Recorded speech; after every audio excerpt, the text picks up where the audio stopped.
Hello বন্ধুরা, কেমন আছো সবাই? তোমরা আশা করি তোমরা সবাই ভালো আছো। আমি আদি, তোমরা দেখছো তোমাদের চ্যানেল আদি বোর্ড স্টুডিও। আজকে আমি নতুন একটি গল্প নিয়ে তোমাদের সামনে হাজির হয়েছি। আজকের গল্পের নাম শ্মশানের মুখোশ। তো চলো সরাসরি আমরা গল্পে চলে যাব। রাত্রি তখন প্রায় 1টা। চারিদিক নিস্তব্ধ, শুধু মাঝে মাঝে কিছু কুকুর ডাকছে আর অনেক দূর থেকে রেল লাইনের রেলের শব্দ ভেসে আসছে। গ্রামটার নাম কল্যাণপুর। আধা শহর আধা গ্রাম পরিবেশ, তবে চারিদিক গা ছমছম নীরবতা। গ্রামের দক্ষিণ প্রান্তে রয়েছে একটি পুরানো শ্মশান ঘাট। বহু বছর ধরে সেই শ্মশান ব্যবহার করা হয় না, তবে লোকমুখে শোনা যায় সেই শ্মশানে নাকি রাত্রি হলেই অদ্ভুত অদ্ভুত সব ঘটনা ঘটে। অর্থাৎ সেই শ্মশানে নাকি ভূত বাস করে। তৃষা তৃষা হচ্ছে নবগত এক সাংবাদিক। এই শ্মশান নিয়ে একটি ডকুমেন্টারি বানাতে চেয়েছিল তৃষা। তার ধারণা ছিল সবই ভূতের গল্প এবং এইগুলি মানুষেরই মস্তিষ্কের সৃষ্টি। বাস্তবে এইসব কিছুই ঘটে না। তাই সে ঠিক করলো রাত 1টা থেকে রাত্রি 3টে পর্যন্ত সে ওই শ্মশানেই থাকবে এবং সবকিছু ক্যামেরা বন্দি করবে। যেমন ভাবা তেমন কাজ।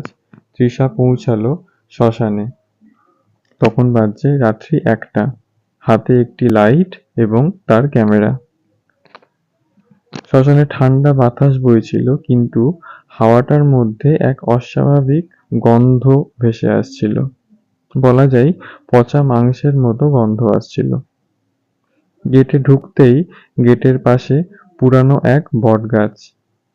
বটগাছ থেকে নেমে আসা বটগাছের ঝুড়িগুলো মনে হচ্ছিল যেন কেউ ঝুলে আছে। যাই হোক, এইভাবেই সে শ্মশানের ভিতরে প্রবেশ করে এবং শ্মশানের ভিতরে এদিক ওদিক ঘুরতে থাকে।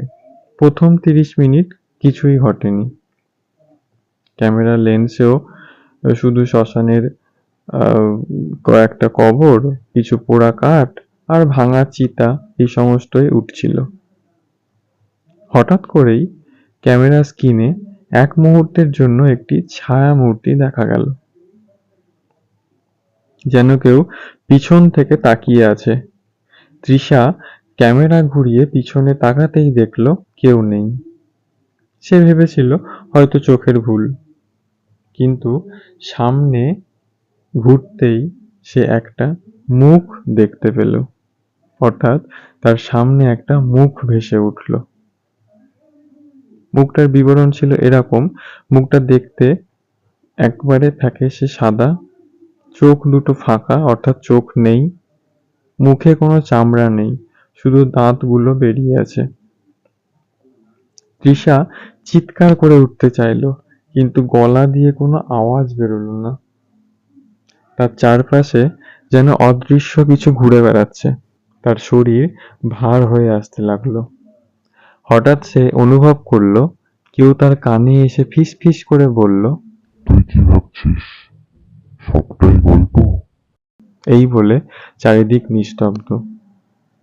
তৃষা দৌড়াতে গেল। তৃষা দৌড়িয়ে ওই শ্মশান থেকে বেরিয়ে যাওয়ার চেষ্টা করতে লাগলো, কিন্তু শ্মশান থেকে বেরিয়ে অর্থাৎ দৌড়ানোর চেষ্টা সে যখনই করলো, তখন সে বুঝতে পারলো তার পা দুটো যেন মাটির সঙ্গে কেউ আটকিয়ে রেখে দিয়েছে। হঠাৎ করেই সে দেখলো তার সামনে একে একে ভেসে উঠছে অনেক মুখোশ, হাড়হীন করা মুখোশ, বিকৃত মুখ, যেগুলি পিছনে কোনো মানুষের হাত নেই। কিন্তু তৃষা যেন স্পষ্ট শুনতে পাচ্ছিল তাদের কান্না, তাদের চিৎকার আর তাদের অভিশাপ।